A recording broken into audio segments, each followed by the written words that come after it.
No touch, cannot see, touch me, I can see. Yay! And if you touch me for 10 seconds, I'll take a photo. You can touch my face. More. Yeah, alright. So look into my eyes are lens, and give me some smile. Lovely. Alright, 3, 2, 1. Alright, the photo is taken here. Am I started already? Yeah. Alright, thank you. Okay, so in this talk, I'm gonna talk a bit of touchy, since I talk about touchy in Pachakucha, but will not be too much. Then I will talk about some Eric's work. Okay, Eric's here. So yeah, touchy is human camera. No touch you cannot see. Touch him 10 seconds, he'll take a photo for you. And these are some photos that I took before. And if you can see, they are really happy and smiling and looking into my eyes, actually, because my eyes are a lens. So they really love smiling, and I love smiling. So they sometimes find me funny, so they really honestly smile to me. So I'm very happy to see all this smiley face when I'm performing touchy. But why I make myself a human camera? Well, because today there are a lot of social networking that bridge us, connect us in the internet. So I want to try to bring communication back to the reality before our communication become too dehumanized. So I make myself a human camera. So when there's no touch, I have no contact to the world. I live in darkness, and only touch can let me see and make me cute again. So people will play with me. So I start encouraging offline communication through touch and eye contact, because not only you have to touch me to let me see, but at the same time you have to look into my eyes for a good 10 seconds to take the photos. So it's this very unique moment for us to really connect and reminds us about this human quality of communication. So we communicate physically. Well, touchy is a great icebreaker. You can break into any situation, play with any people on the street. Actually, we did once in Dundee this time. This time there was a quite interesting experience, because I was walked by a road construction worker. He was like on a truck, and then he was working with his glove on, and then I was asking him, hey, do you want to pray with me? my head up, and he really took off his glove and really prayed with me. I should prepare that photo, but it was great experience as well. So well, the interaction really quickly bring the interaction to intimacy. I challenged this boy in Hong Kong to kiss his mom for good 10 seconds. He did it. It was cool. When touch become play, it generates a lot of happiness and laughter, of course. Kids love touchy. They just tap touchy in light speed, and they compete how fast they can. So they enjoy really seeing my shutters go open and close. So I really enjoy playing with the kids as well. Touchy is a great tool for gathering people. When you grab this light bulb, and then if you keep holding hands of other person, then the last person touch me will also let me see. So in TEDx Hong Kong, I gathered 800 people. They all holding hands together, and we make a big human loop, and we take that photo. Touchy have been traveling a lot of places to pray with people. It's always great to see all these cultural differences in different places. So it's almost like an archive for touchy. Now I think this is the dozen country now. I'm so happy to be here. And culturally, it's quite interesting. For example, if I perform in Brazil, I can get kisses on my face, 2 times a day. It's quite funny. Hong Kong, where I'm from, is actually quite difficult. The social binary is quite far. In Taiwan, they can touch me in any direction. It's very sweet. So it's quite cool. So let's see how touchy is in action with a video that I didn't show in Pachakucha. And I go ahead.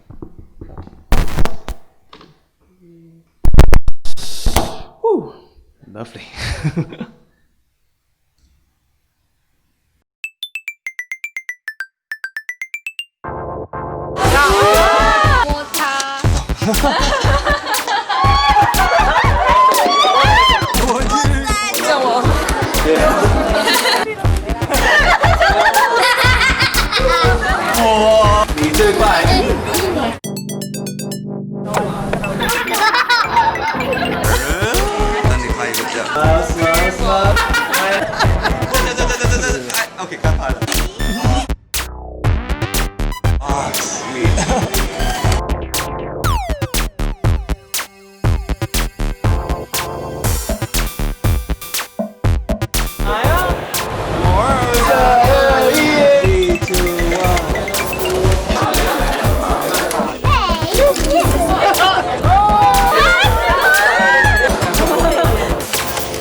So that's how touchy in action. You can see very fun performance to have. And I also use touchy since touchy has such a strong social power. So I use touchy for social healing sometimes to help people who have any sort of social needs.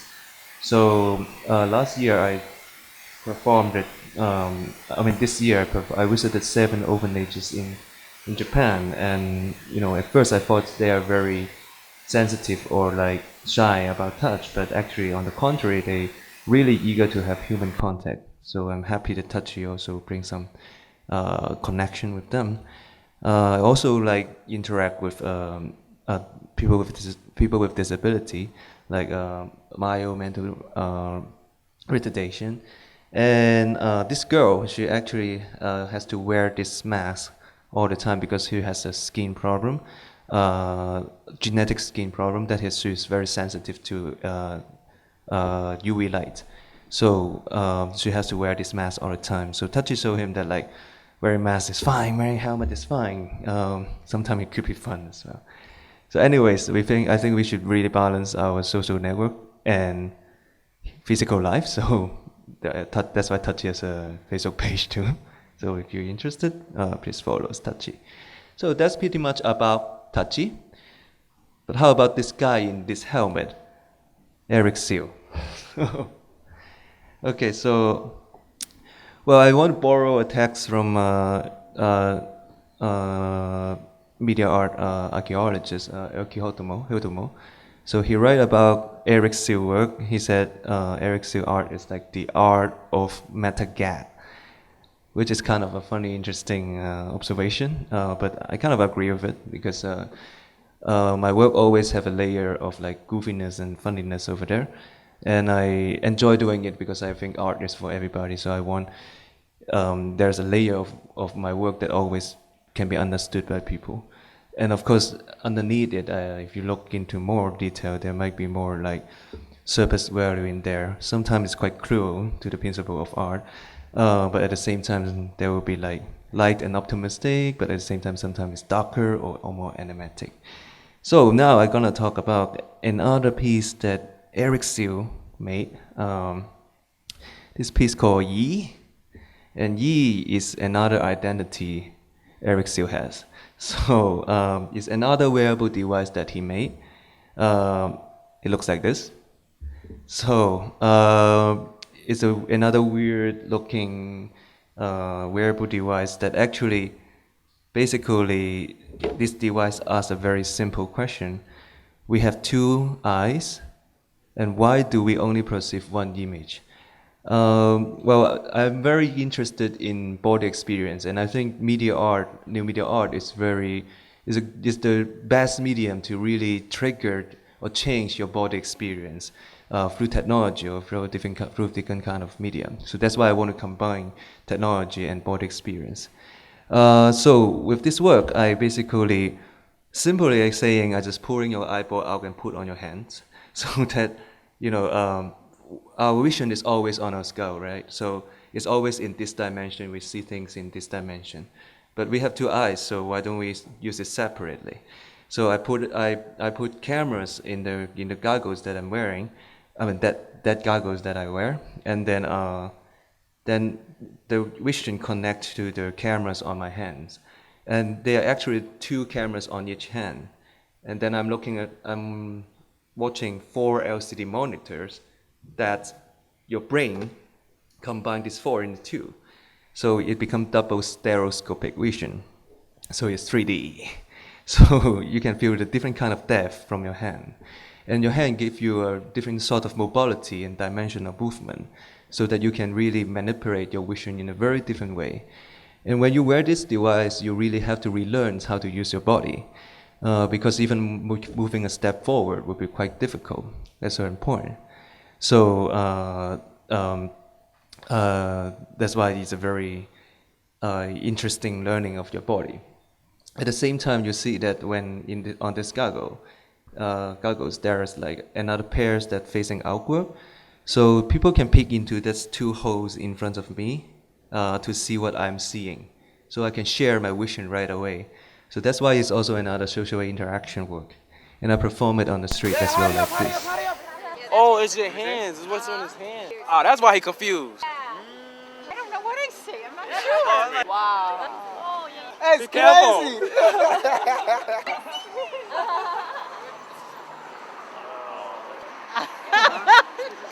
Hello. It's an invention. That looks funny. Like we're gonna kiss or some shit. Yes.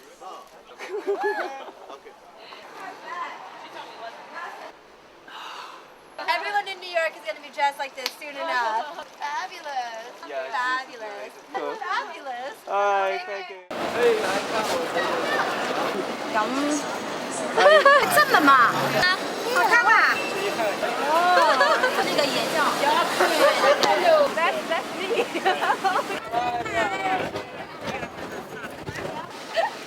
我搜了啊。错了。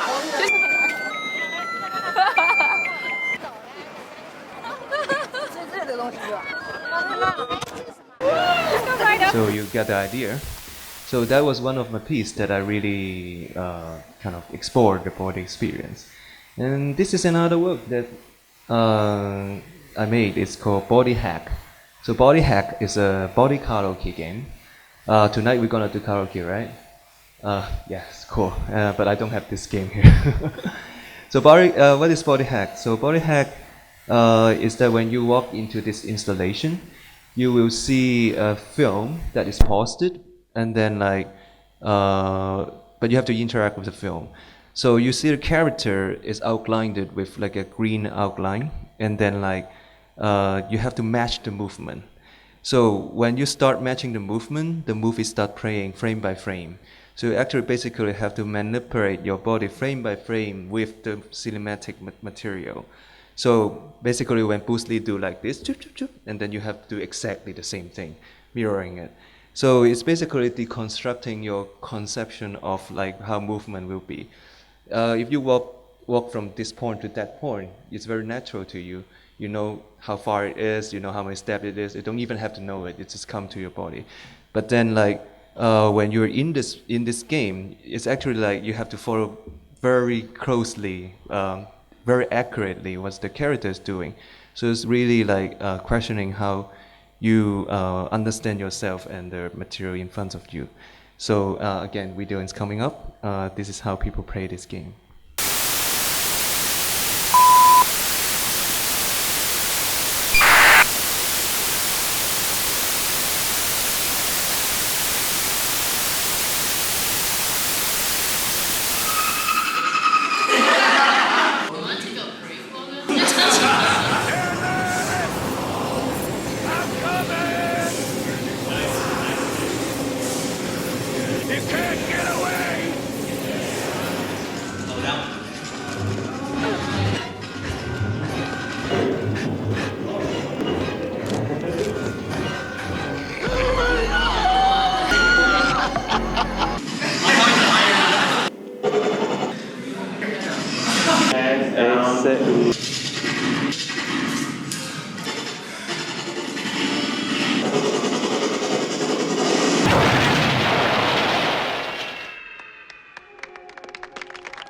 Hell of a shot.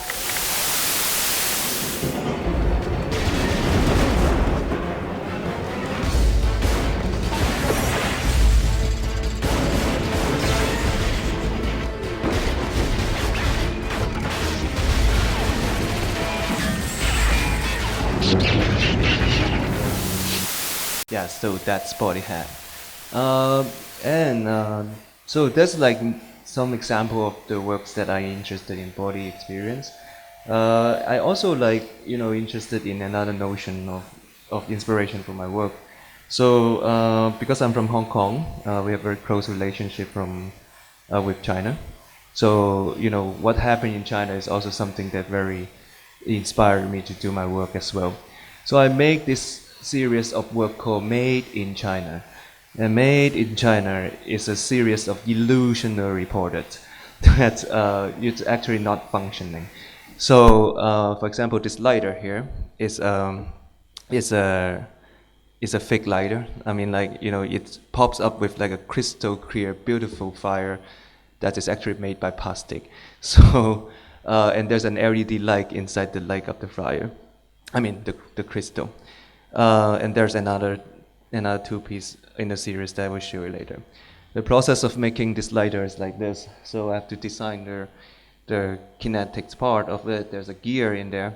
So when we press the button, this big light comes up, and then it will light up at the same time. So another work in this series, I kind of put people in a very how can I say, like an angry experience, so that when you've experienced this work, this is part of the difficulty that you face. So this one of this illusionary product is called the drawing board. And this drawing board, apparently you can draw everything that you want. However, how hard you try, you can only draw one thing.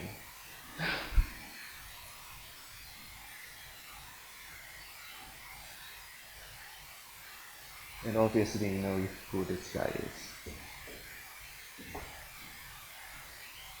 And he was very angry. You have no choice of drawing this.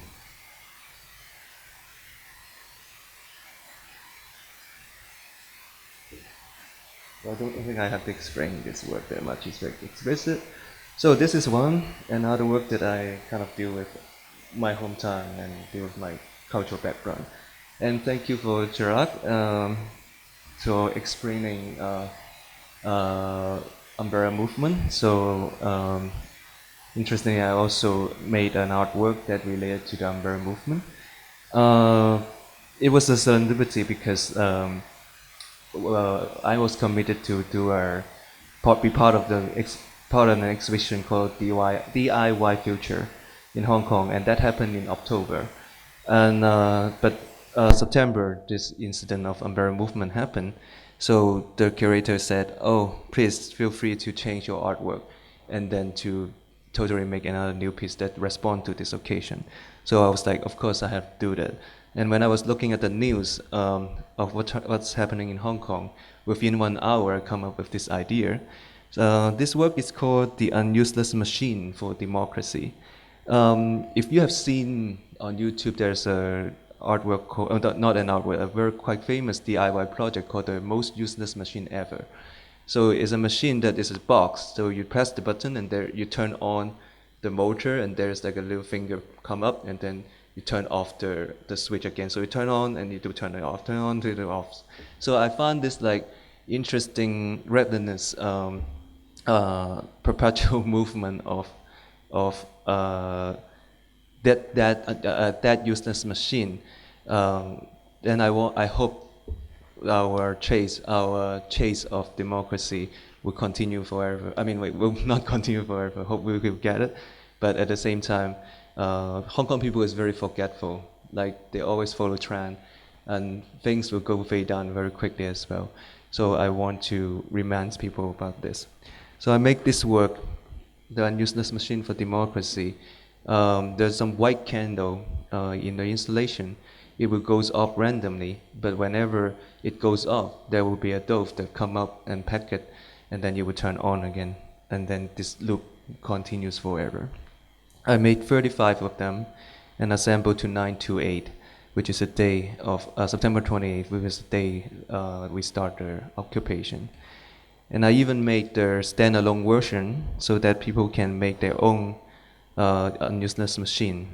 And I organized the workshop in Taipei, Hong Kong, and Japan to spread the message, to let more people to make the machine and write the message to Hong Kong. We combine it to exhibition in Taipei and Japan. to show our support to Hong Kong people. And again, there will be a video coming up, and this will be the last thing that I show. So, it's okay.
靜在人海，你我非不怕，會畏懼這樣下去怎辦？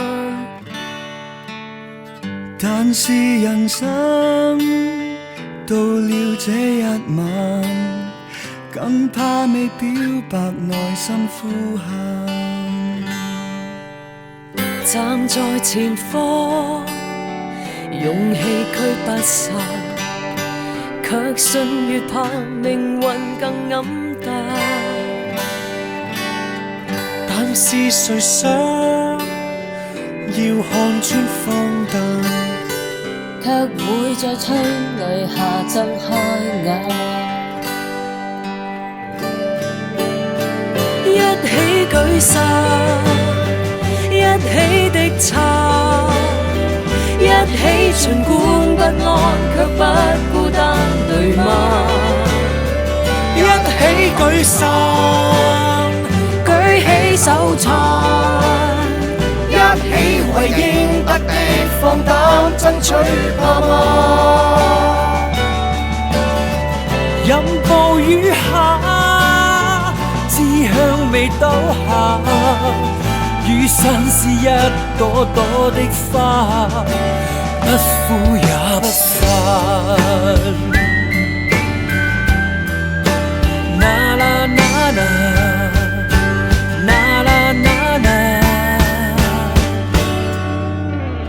為着明天，要記得今晚。Yeah, so that's it. It will be too long to play a whole thing. So, thank you very much.